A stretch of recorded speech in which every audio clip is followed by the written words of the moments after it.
Hello everybody and welcome to the video. Today we're going to be going over week 12 of the 10th anniversary Hall of Heroes event, where every single week we're getting another Hall of Heroes from the last 10 years. And this week, we're eating pretty good. I mean, this is a pretty good Hall of Heroes. Like, holy crap, we got ourselves a pretty good pick here. But just in case you are having a bit of trouble picking a unit, I'm gonna help you. I'm gonna try and be fair. I already know who I'm going to pick, I'll be honest. I don't even have to know what they do. I already know who I'm going to pick. But just in case you are having an issue, we will go into each and every unit. By each and every unit, of course, I mean the LDs, because I think that's who you should be picking from.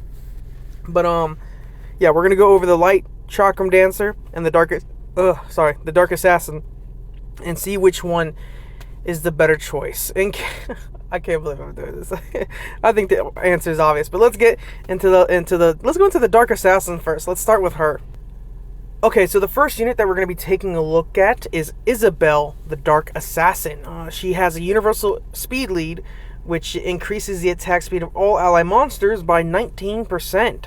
Her base speed is not too bad, and her base attack is actually not too bad either. So an assassin you better have a pretty high base attack. But skill 1, expose weakness. Attacks an enemy and look for its weakness. This attack decreases the enemy's defense for 2 turns with a 50% chance. The damage and the harmful effect rate do go up when fully skilling this up. Her skill 2 is capture opportunity. It increases your attack power and critical rate for 2 turns and instantly grants you another turn every 3 turns when fully skilled up. And then last but not least, her skill 3 is called Endless Death. Deals damage to an enemy and recovers a turn if the enemy dies. While this skill is on cooldown, all damage you deal is increased by 50%, and Endless Death will instantly be reusable again if an enemy or an ally dies. Every 4 turns when fully skilled up, plus the damage increases. So, it doesn't look that bad. So defense break here, self buff here, and then deals damage to an enemy and recovers a turn if the enemy dies. So she can combo quite a bit. I think if you set her up pretty good, okay. Let me see. Wait. Okay, let me read this out loud again. Deals damage to an enemy and recovers a turn if the enemy dies. While the skill is on cooldown, all damage you deals increased by 50%, and Endless Death will instantly be reusable again if an enemy or an ally dies. Every 4 turns.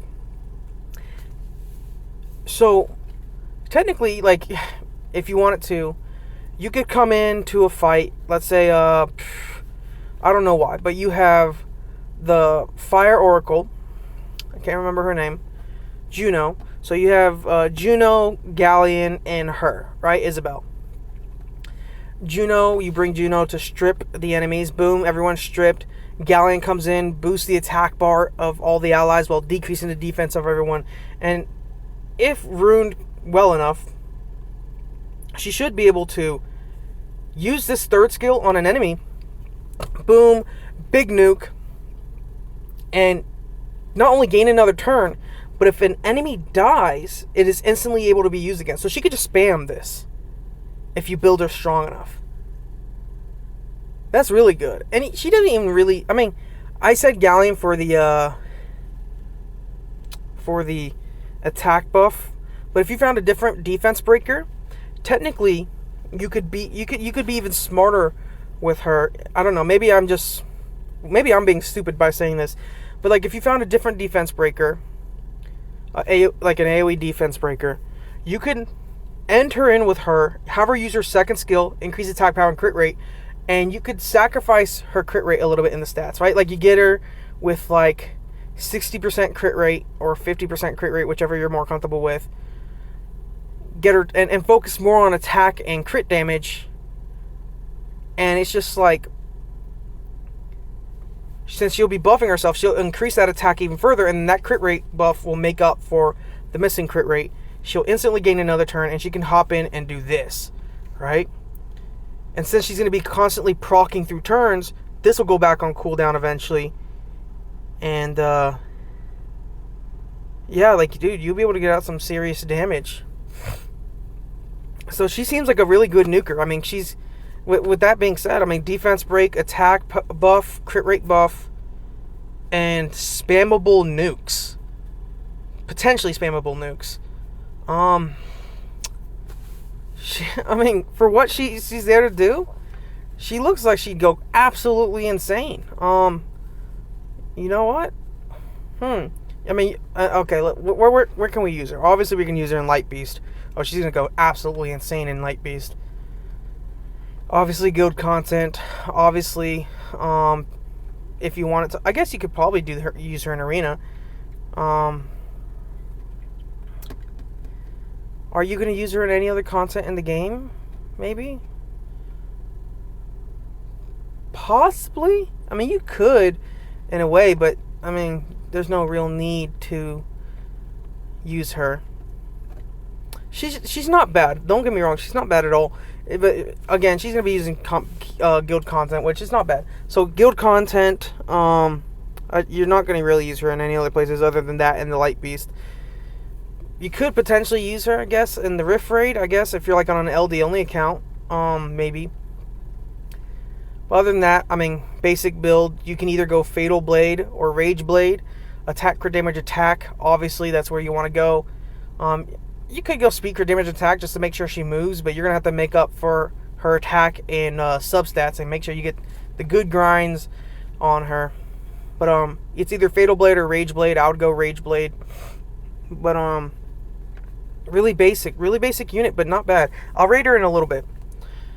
So let's see some builds. Amazing nuker for Guild Wars and Arena. 50k damage to a monster with broken defense. Go Rage Blade. Attack, crit damage, attack with attack and crit damage for 135 subs. 50% crit rate is enough since she can buff herself with a second skill. Like so people see how it's done. I completely agree, buddy. So with such a smart comment, you're going to have a really good build, right? Oh my god. There you go. This is perfect. This is exactly how I would build her. And then attack proportionate to lost max HP, which is good. Additional damage by attack, which is nice. This is a real... Wow, dude. Look at this. Plus 12 artifact. I'm sorry, I got to screenshot this. Wow. Dude, log on. Crushing hit damage, dude. Wow. That is blue rune. Okay. You know what? I'm going to forgive you this time. I'm going to ignore it and I'm going to move on because it still looks good. She has more than enough crit rate. She has more than enough crit damage. Remember, her skill 2 will buff her. I mean, yeah, this looks pretty good. I think mine is the best Isabelle on mobile. This was from over... Oh, God, this was more than a couple years ago. You better... Let's see. Yeah, best Isabelle. Okay. 60k damage. Just build 246... build 246. Attack for damage attack. 135 sub... Or 135 sub. Stop putting it. Just say 135. Crit rate, crit damage, attack. Not in that order. You don't really need too much crit rate. You go straight crit damage, attack. Maybe speed with some crit rate. Good luck. Let's see. Still pretty good. Blue runes, bro. And if you would have put artifacts on, if you could get 2 attack artifacts on there that do damage proportionate to enemies at HP as they have more HP,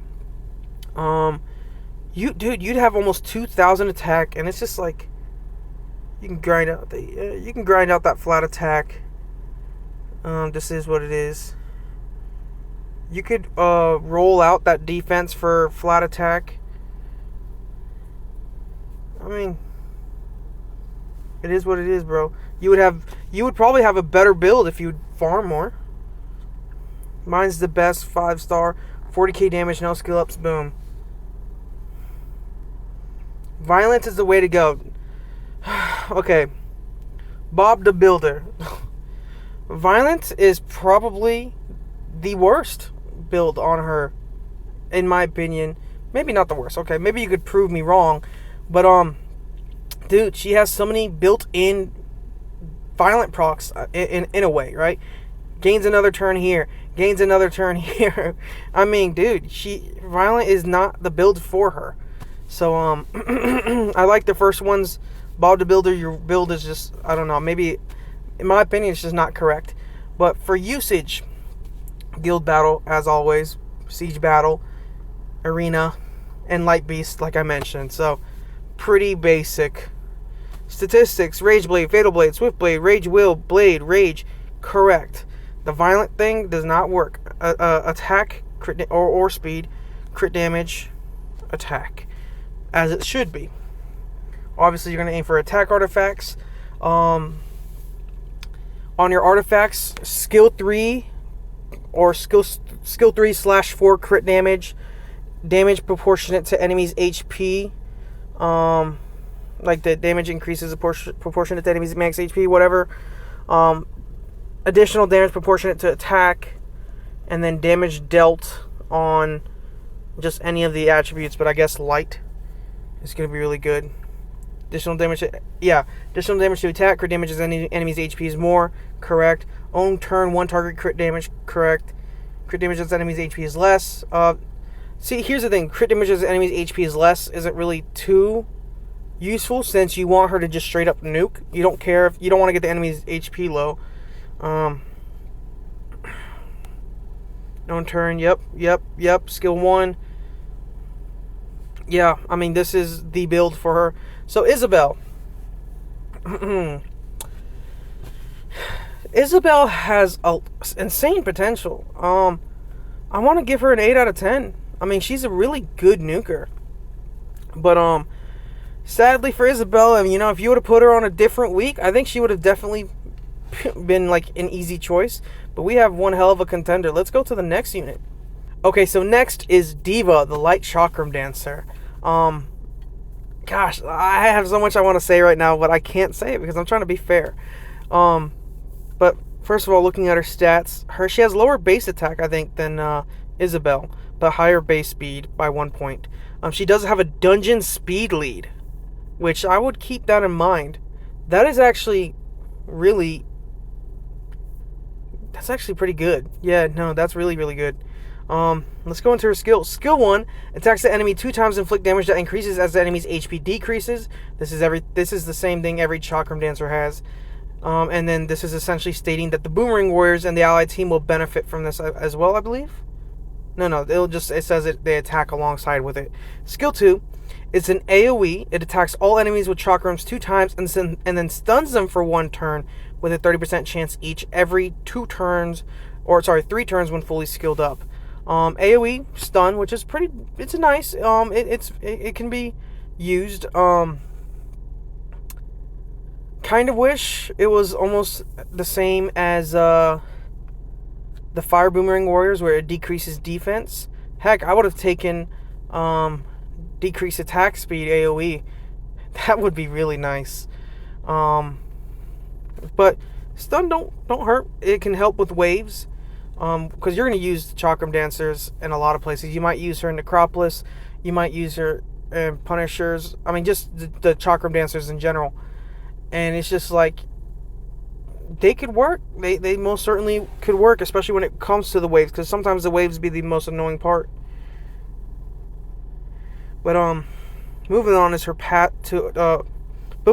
passive. God, I'm stuttering. So, Silver Chakram is her passive. It inflicts continuous damage for 1 turn with a 50% chance, and additional damage that's proportionate to the enemy's max HP with every attack. Boomerang Warriors attacks will also inflict additional damage that's proportionate to the enemy's max HP when they attack together. So that is pretty big. Damage proportionate to enemy's max HP on a Chakram Dancer, and the Boomerang Warrior will benefit from that, and that's on every single attack. That is really good. That is really, really good. And while the dots aspect of it is not so powerful right now, when you look at where you might potentially use her, you know where you could probably use her? You could probably use her in Trial of Ascension. And, like, what I mean by this is, like, if you're trying to go through Trial of Ascension, if you bring, like, the Fire Boomerang Warrior, like, I believe is it Shayna or Sabrina, whichever one? No, it's not Sabrina. Let me check. Okay, so it's Maruna. If you bring Maruna, it's like she has all these AoEs, and she also stuns. So it's like you could use her, and it's just like you'd stun everyone and you'd place dots on everyone. So like you could do that, but I mean, you're really bringing her for the enemy's max HP damage if we're being honest. But Diva is really good, actually, just off of that alone. I mean, first skill, damage increases as the enemy's HP decreases, but she deals damage based off of the enemy's max HP. So she's just going to be doing big damage from the start. And I can't imagine that damage when the boss gets kind of low on HP. Oh, yeah. Skill 2, it attacks all enemies with chakrams 2 times and then stuns them for 1 turn with a 30% chance each. Again, AoE stuns is really nice. So yeah, I'm going to hold off on a rating. Let's go into the monster info. I think you're going to build a Rage Blade. You could go speed, crit damage, attack. Heck, you could probably play it safe with her and go speed, crit damage, HP. I know that's stupid, but you could build her tanky, and she'd still do a lot of damage. And if you did decide to bring her to TOA for some reason, it's like, she could function. She could function. And you could just bring a team with double Boomerang Warriors. Like, 2 Boomerang Warriors, and then a, if you had Bailey, that'd be nice. But you could just bring her with, like, Maruna and somebody else. And then each time they attack, they're going to attack with her, and then they're going to place tons of dots. But regardless, let's look at Diva's monster info. I think the potential where you could use her is just endless. I think you could use her about everywhere, in the sense that she just deals good damage. So 2024 2-1. This is how you build by Optimus. Come on, Autobots. Yeah, speed, crit damage, attack, or no. What? You have a good speed. Wow. Speed, crit, attack, crit damage, attack. Wow, you got a lot of speed, a lot of attack. You don't have too high crit damage. You went Violent Blade. Skill 2 accuracy, which is nice. Crit damage as enemies' HP is more, which is nice. Counterattack co-op damage, which is good, especially for twins. Damage dealt on light, which is cool. Crit damage as enemies' HP is more.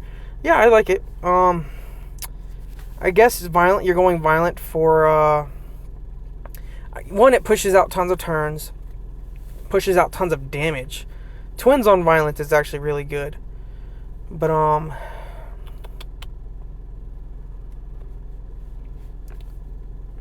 don't know. I guess this is guild content, Diva. Like if you're gay.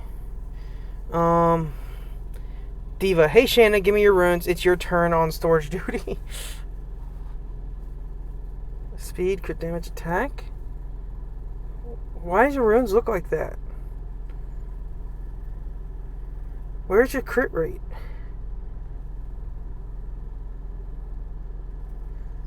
What the heck happened? What? Okay, you don't have crit rate on here. You don't have crit rate on here. How does it that you look like you have like tons of stats, but in reality it's just like I don't know how I feel about this Shayna or this Diva. Nice build coming up. What? Man, you better sell these fucking runes. Easily best one. My build as reference for Dragon's Abyss. I can see her in Dragon's Abyss. I wouldn't say she's the best one. I could definitely make a better Diva if I log back into my Baby Drop account. Like if I wanted to, like I could make a far better Diva. 2,000 attack, far more crit damage. Not the best one. It's definitely not easily best. But you're on the way. It's a good Diva. Let's go to look at usage. Dragon's Lair, Abyss. Heck yeah.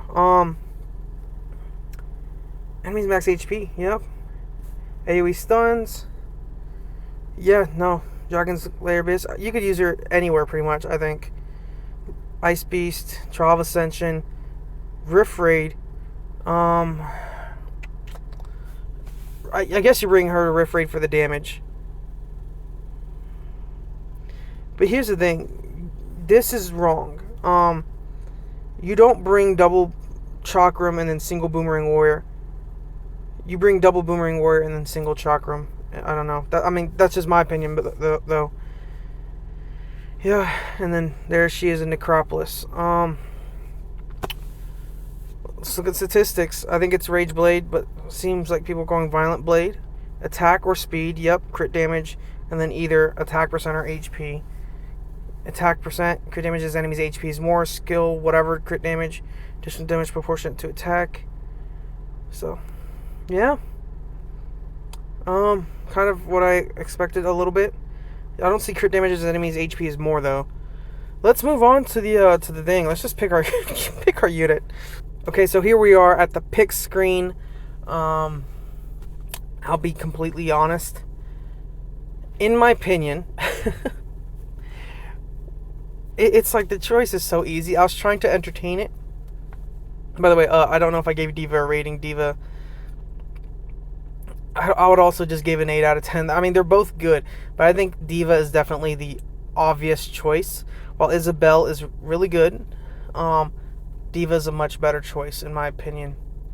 Diva can pop out a lot of damage. If you've ever messed with the twins, heck, if you're a beginner and you've just like some of the twins and you're like level 10, you could use the twins without runes and you'll see how just crazy they go in damage. So imagine twins with runes. I've seen even like my water twins on my baby drop account. Like if you've ever watched any of the videos where I use them, they're crapping out over 100k almost probably in damage every time they attack. Not 100k, like 60, 70k every time they attack, even on skill 1.